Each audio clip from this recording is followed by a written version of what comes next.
মাইলের পর মাইল জুড়ে বিস্তৃত এলাকা তলিয়ে আছে বন্যার পানিতে, ডুবে গেছে ঘরবাড়ি, রাস্তাঘাট।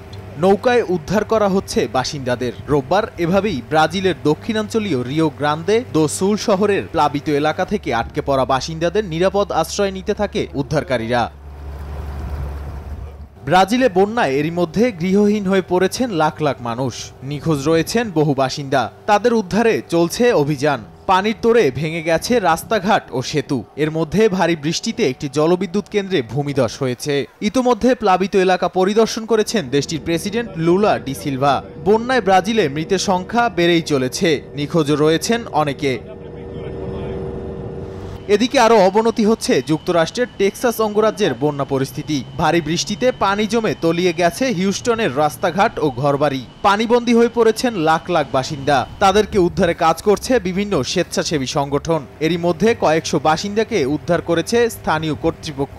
প্রবল বন্যার কবলে অঙ্গরাজ্যটির বিভিন্ন শিক্ষা প্রতিষ্ঠান বন্ধ করে দেওয়া হয়েছে।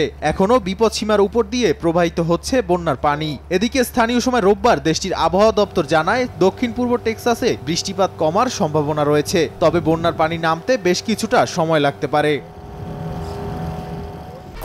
1, 2, 3 ঢাকায় জমি জিতে নিন 100% ক্যাশব্যাক সহ 20 কোটি টাকার পুরস্কার।